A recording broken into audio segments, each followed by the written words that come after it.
The 7 forgotten medieval perennials crops you plant once and never replant again.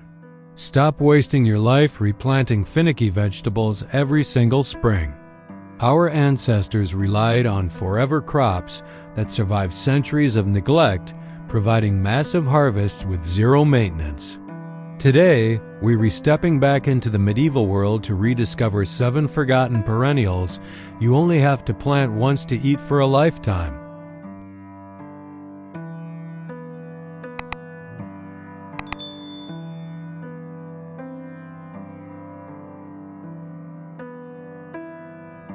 One, Good King Henry, Blightum bonus Henricus.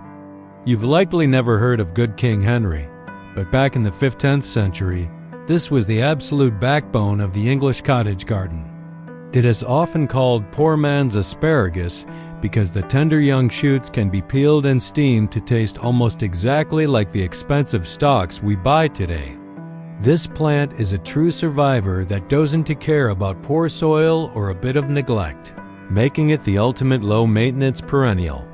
Once you get a patch established in a semi-shady corner, it will reliably push through the frozen ground every single spring for decades.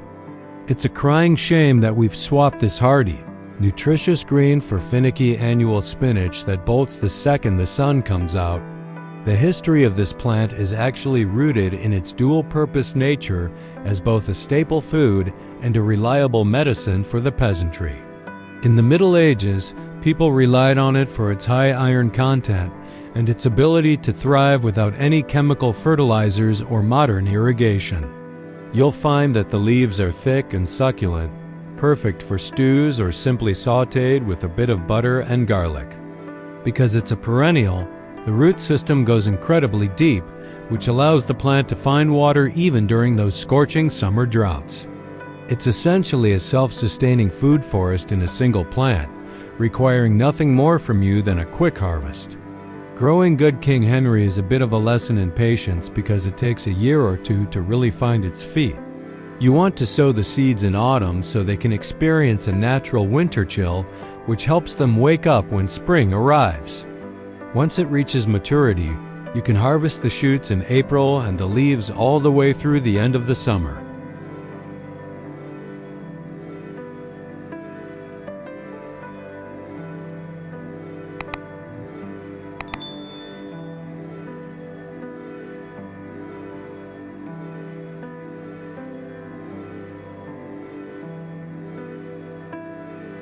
Two, Alexander's Smyrnium olisatrum. Alexander S is a fascinating pot herb that was originally brought to Britain by the Romans and remained a garden essential throughout the entire medieval period. Before modern celery was bred to be sweet and watery, people relied on this much more flavorful and rugged relative for their soups and salads. Every part of the plant is usable, from the spicy black seeds to the succulent stems, which were often candied or pickled by resourceful cooks. It has a complex aromatic taste that combines the bitterness of myrrh with the freshness of parsley and the crunch of celery. It is incredibly well adapted to coastal environments, but will thrive in almost any garden that isn't a total desert. In the medieval calendar, Alexander Eats was valued because it provided food during the Hungry Gap, when other winter stores were running dangerously low. The plant begins its growth cycle in late autumn, stays green through the winter, and is ready for heavy harvesting by the time February rolls around. This unique life cycle made it a literal lifesaver for peasants who needed fresh greens to prevent scurvy and other nutritional deficiencies. It produces stunning umbels of yellow-green flowers that are a magnet for some of the earliest emerging bees of the spring season. Even if you don't eat it, the plant is a beautiful addition to a wilder, more naturalistic garden design. To successfully keep Alexanders in your garden, you just need to understand that it behaves as a perennial-like self-seeder in many climates. While the individual plant might complete its cycle, it drops so many hardy seeds that you will never be without it once it is established. It prefers a bit of shade and some moisture, reflecting its origins as a woodland edge and hedgerow inhabitant of the Mediterranean.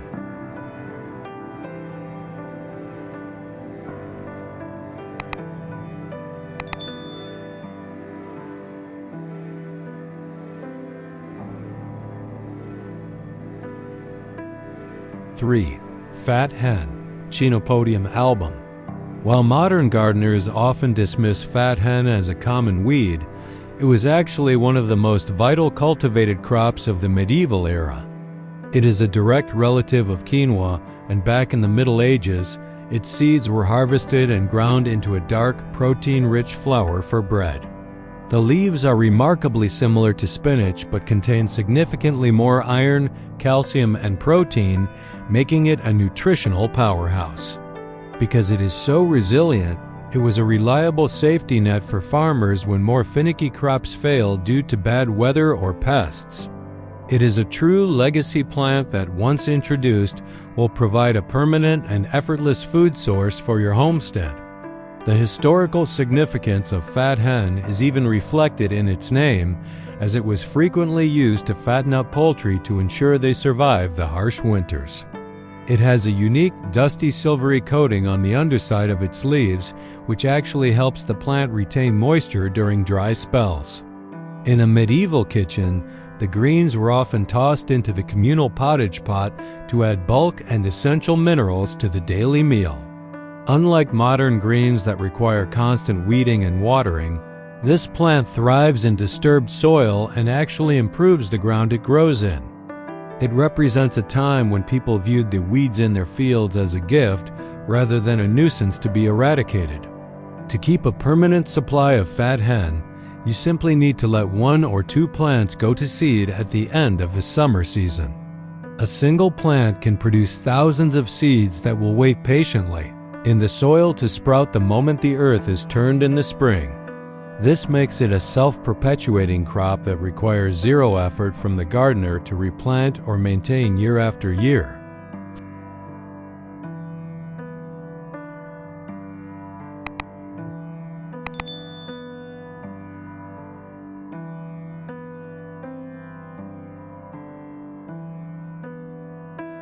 Four. Skirret, Siam sissarum. Skirret is the forgotten root vegetable that once graced the royal tables of Emperor Charlemagne and was a favorite of the Tudor dynasty. It produces a cluster of bright white, thin roots that have a surprisingly sweet, peppery flavor that sits somewhere between a parsnip and a carrot. Unlike carrots, which you have to replant every single year, skirret is a permanent resident that just keeps giving back. It loves damp ground, so if you have a spot in your yard that stays a bit soggy, this plant will be incredibly happy there. It has a fascinating link to our culinary past that almost disappeared when the potato became the dominant crop in Europe. The beauty of skirret lies in its divide and conquer method of growth, which makes it perfect for a self-sufficient homestead. Every few years you can dig up the main clump, harvest the largest roots for your dinner, and simply replant the smaller offsets. This process actually rejuvenates the plant, ensuring that your original investment continues to multiply across your garden beds over time. In the medieval kitchen, these roots were often boiled, braised, or even fried in butter to create a sweet side dish. It is one of the few perennial root crops that actually tastes gourmet rather than just being a survival food for desperate times. When you're looking to start your own skirret patch, keep in mind that it produces beautiful white umbel flowers that attract tons of beneficial pollinators. This means that while it's feeding you, it's also helping the rest of your garden thrive by bringing in the good bugs. You should aim to plant it in a sunny spot with plenty of organic matter to keep those roots tender and easy to clean. It's incredibly cold hardy, meaning it can survive the harshest winters without you needing to lift a finger or provide protection.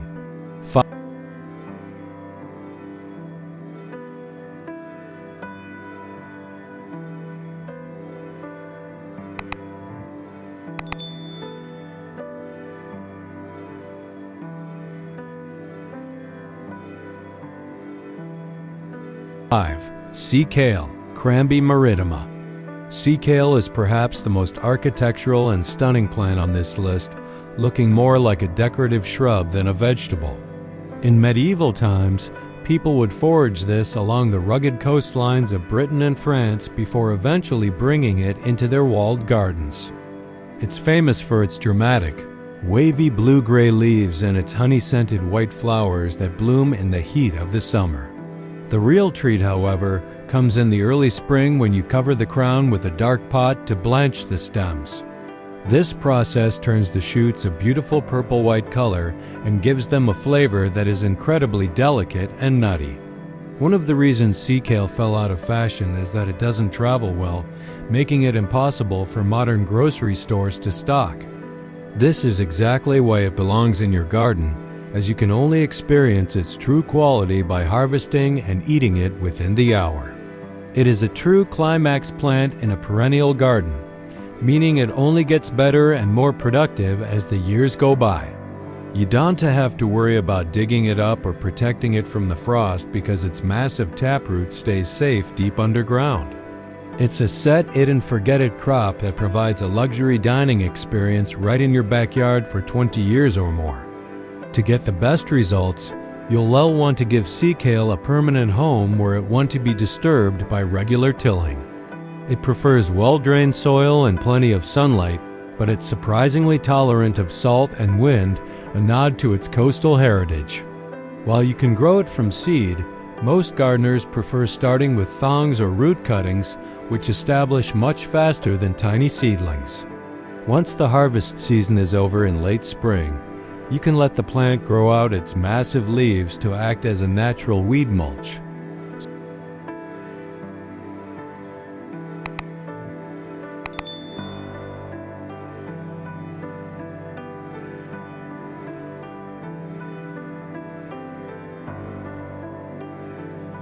Six, sorrel Rumex acetosa.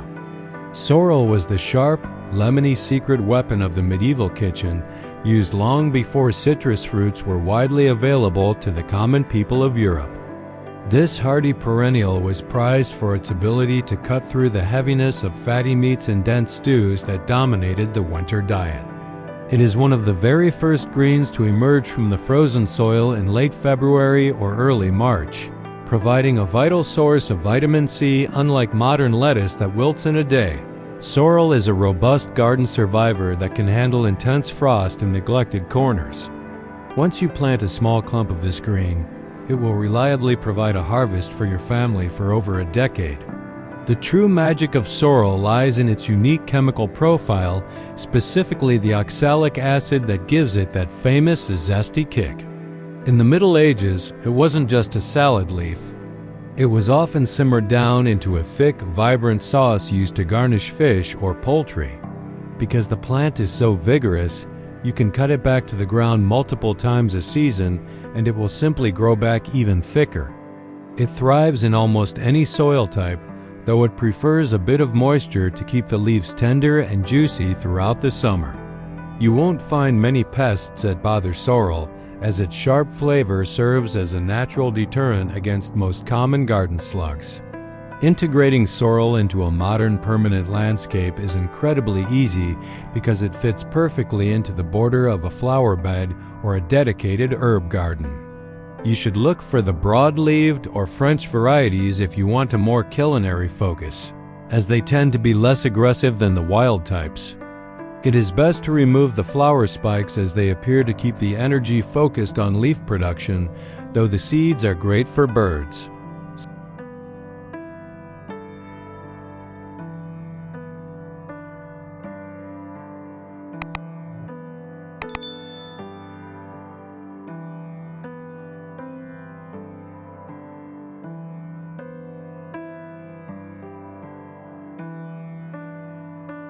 Seven, Lovage Levisticum officinale.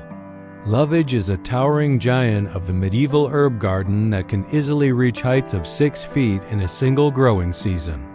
During the Middle Ages, it was a staple in monastery gardens because every single part of the plant, the roots, the stalks, and the seeds, is entirely edible.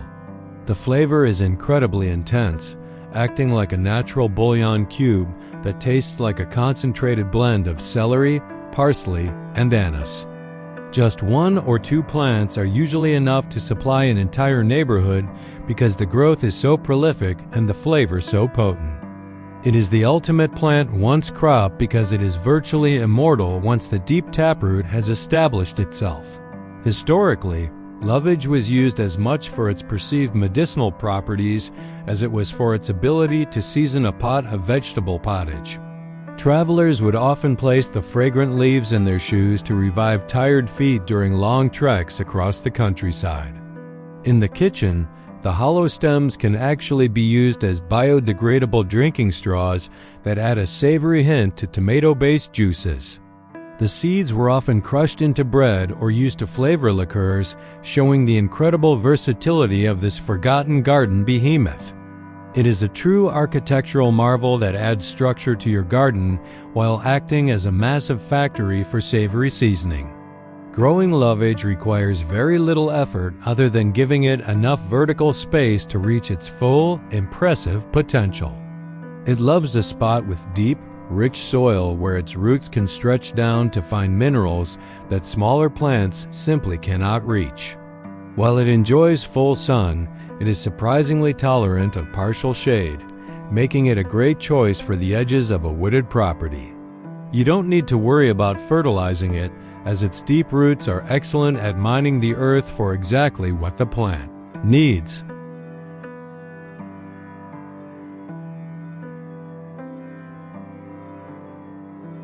Conclusion: reclaiming these medieval perennials is more than just a fun history project. It's a radical step toward true food independence. By stepping away from the cycle of buying annual seeds and laboring over finicky hybrids, you're creating a landscape that works with nature rather than against it. These 7 plants have survived for centuries without chemical fertilizers or modern irrigation, proving that the best garden is often the one that remembers the wisdom of the past. If you're ready to stop replanting every spring and start harvesting for a lifetime, pick one of these ancient crops and give it a permanent home in your soil today.